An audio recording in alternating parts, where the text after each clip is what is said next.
Ahoj, tady je Zazi. S tímto seriálem se naučíš z Pro Tools snadno, rychle a bez zbytečných keců.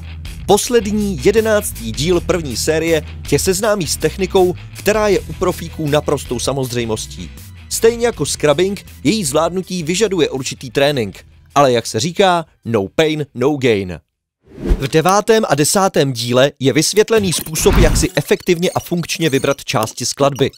Se studenty pracuji s ukázkou z filmu Velký Gatsby a písní Little Party Have Killed Nobody. Podobně jako scrubbing, i crossfade vychází z analogového základu. Kvůli mechanické odolnosti se střih pásky prováděl šikmo ve směru posuvu pásku. Kousky se následně slepily k sobě a signál v autu přirozeně slábnul, zatímco inu stejným způsobem sílil. Vzniklo tak přirozené prolnutí, které střih maskovalo a digitální svět tento princip převzal. Vybrané části skladby nyní beru z kliplistu a přemísťuji je do stopy. Můžeš si všimnout rychlého způsobu přemístění klipu. Klikneš myší kam potřebuješ a pak klikneš na klip s nástrojem Grab a přitom držíš Ctrl nebo Start. Klip se tak svým začátkem okamžitě přemístí na vybrané místo. 3 vybrané části jsou za sebou jak potřebuje. Může se u některých střihů zdát, že crossfade nebude třeba, ale věř, že zdání klame. Tak si skoč, ať nohy nezahálí, až do rána, než řeknu stop. Tak si skoč, ať nohy nezahálí, tenhle ten večer bude top. To bude top. Abys mohl co nejlépe manipulovat se střihem a crossfadem, seznámím tě s funkcí preroll a postroll. Pre a postroll hraje zvolený čas před výběrem a po výběru a aktivuje se nebo deaktivuje zkratkou Command nebo Ctrl-K. V tento moment vypínám Tap to Transient, aby mě tabulátor dostal přímo ke střihům.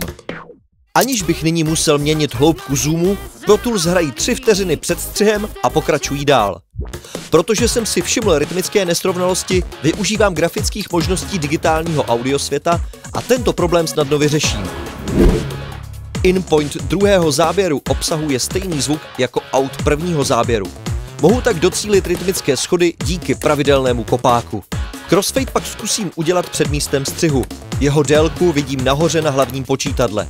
Samotný crossfade pak provedu zkratkou Command nebo Ctrl F, popřípadě defaultní průběh klávesou F.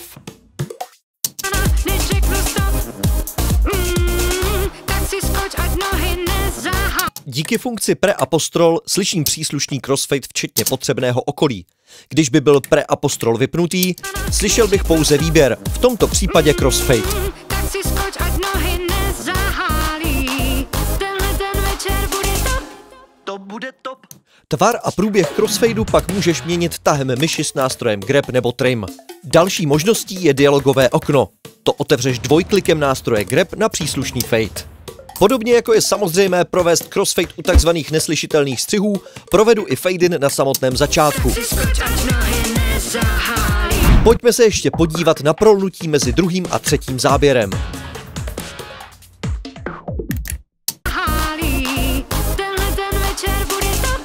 To bude top.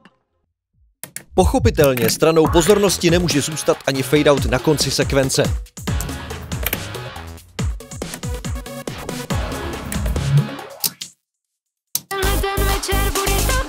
To bude top. Zbývá provést takzvaný bounce. Jeho výsledkem bude dnes dvoukanálová MP3 a bude obsahovat vše, co je slyšet na hlavním výstupu od začátku do konce střihové sekvence. O detailech funkce bounce se rozhovoří někdy jindy. Pro tebe je důležité vědět, že s její pomocí dostaneš svůj výsledek do konvenčního poslechového formátu.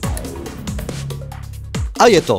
V první sérii Pro Tools snadno, rychle a bez zbytečných keců ses dokázal zorientovat v nezbytném základu. Nyní už je to na tobě, nebo si počkej na další videa.